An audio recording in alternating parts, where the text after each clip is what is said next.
Nikita, you will never know anything about my home. I'll never know how good. Nikita was the third biggest song of Elton John's career. But a Cape Town man now says he wrote half of it, and he's demanding recognition. It's the principle of the matter, more than anything. And the more they stick their feet in the ground and say, "Go away, you silly little man," the more I'm going to see this thing through. Cape Town songwriter Guy Hobbs has spent much of the last decade trying to prove his case. It was 2001. I'm living in Cape Town. I'm living in Higgevale. I can remember distinctly, I was in the bedroom. I've got this, the songbook. I was just looking through it, just browsing through it. And then lo and behold, what happens is we get to page 11, I think it is. There it is. Boom, Nikita. It won't be the first time South Africans have cried foul over a song. The most famous is that of Mbube, which became Wimmelware, then The Lion Sleeps Tonight, and featured in the Disney movie The Lion King. The lion sleeps tonight. This song began in the head of Solomon Linda, a migrant worker who died in 1962 with less than 100 rand in his bank account. Linda's song had its roots in Zululand, guys on a Russian cruise ship. I was a cruise ship photographer. It was an English company who had the contract to work on the ships. And yeah, it was my first job. It was a nice way to earn some income and explore the world. Guy formed a relationship with a Russian waitress on the boat. Her name was Natasha. It was more of a flirtatious, checking each other out, sort of eyes. Yeah, I was aware it was there. After 3 months, I told her, look, I'm leaving the ship. I've been relocated to a Greek cruise ship. And I could see that she was visibly distressed. It was the Cold War when the world was ideologically divided. America and what was called the free world were on the one side. On the other was Russia, then better known as the tightly controlled communist Soviet Union. And that's where the core idea of my song, Natasha, came from. I had this freedom to leave the ship anytime I liked. She didn't. Guy's ambition at the time was to become a songwriter, and this experience on the ship provided him with material for the song that was to become Natasha. And eventually, he says, Nikita. She was stuck on there.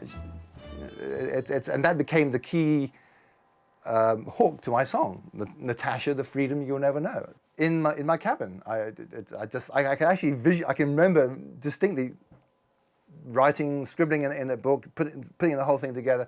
By the time I left the ship, it was pretty much finished. Back in London, Guy was trying to find someone to write the music for Natasha.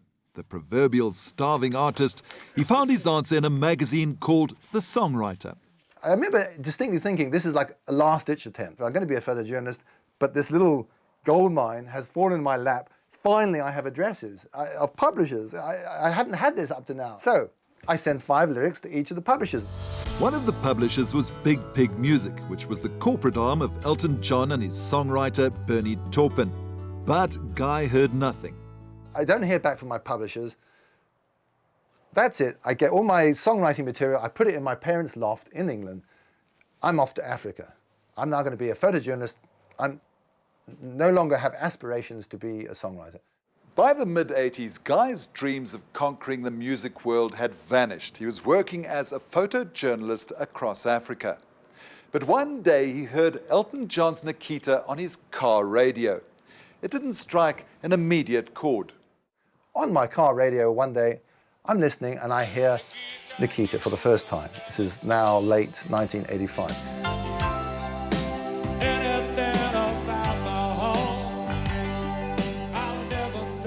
And I can remember thinking, well, that's kind of interesting. There's definitely similarities, but it's Nikita, it's not Natasha. Guy's wife, Karen Malherbe, remembers the day in 2001 when they read the Nikita lyrics in a book of love songs. We were looking at a music book. We both share passion. I'm a musician. And he was reading through the lyrics of Nikita. And he looked at me and said to me, I think I wrote this. This is mine. Well, I immediately got my lyrics out of my filing cabinet. Here, these are actually my original Natasha lyrics. And I thought the person who wrote Nikita has used Natasha as a skeleton. Guy began researching his case on the internet. I become an internet detective, and bit by bit, I pieced the whole thing together, what happened. In the process, seeking out experts and legal opinion. Amongst those he found was Johannesburg music lawyer Nick Matsoukas. Nick, you were quite overcome by Guy's determination. To be honest with you, at the beginning of the conversation, I thought to myself, well, maybe this guy's not altogether there. What am I listening to here? A member of popular 80s bands like the Helicopters and Diamond Dogs, lawyer and author Nick Matsoukas has an ear for a good case. And then it finally hit me that there was indeed something here when he, at the end of the conversation, told me that he had in fact sent the lyrics that were in dispute to an organization called Big Pig Music. Guy had been diligent and followed the accepted legal method of proving copyright by posting his lyrics to himself. When I was in London, I was sending 5 lyrics out to each people, to various people. I then put 5 lyrics together in one envelope and sent those to myself. And Natasha was one of them. He had sent the lyrics to them 4 months prior to the publication of their song, which was Nikita. This is a registered envelope. It's got my address, addressed to me, Guy Hobbs, Natasha. This is my address in London. Inside here is Natasha. This is tamper-proof. This is the receipt from the post office. Inside here is Natasha. This is proof that I wrote it, my song. And at that point, the penny dropped, and I thought, okay, there is something here. And this is still sealed. It's sealed. Yeah. Don't start picking at the seal. Don't start picking. You open this. I'm in big trouble. Back home, Corin was by now well aware of Guy's obsession. I can see all the research that Guy's done. I can see that he's emotional about this case. Are there times when you've said, look, let's just drop it? Oh, absolutely. There's been a few times, yes. But he researches very well. He spends a lot of time researching things properly.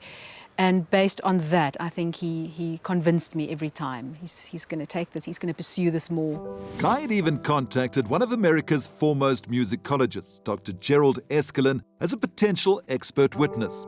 I said, no, here's what I've got. Is this, in your opinion, substantially similar?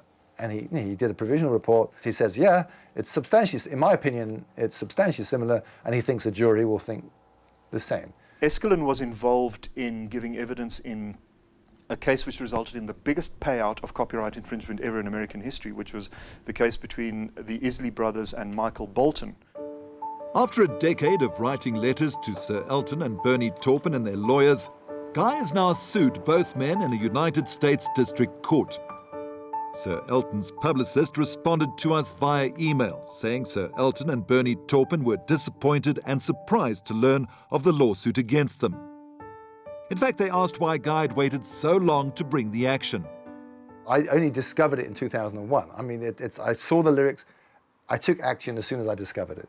And if they say, why didn't you recognize the similarities when you first heard Nikita in 1985? I had to see the lyrics to actually see it. I'll never know how good it feels to hold you. Hold you, Nikita, I need you so. For Nikita, One of the most recent high-profile music copyright infringement cases involved Australian band Men at Work for copying just 2 bars of a nursery rhyme in their hit Down Under.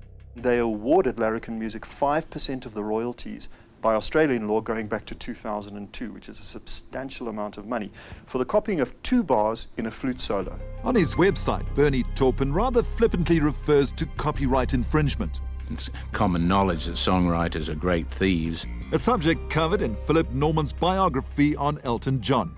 In this book, it says, Bernie made no attempt to conceal how many sources they had blithely plundered over the years.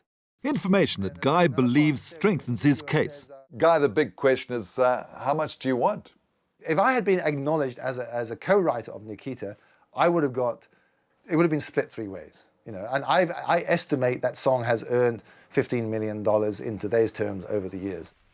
In 2006, the family of Solomon Linda, who'd claimed almost 10 million rand, finally received justice, settling for an undisclosed sum. Perhaps Guy's day will come as well.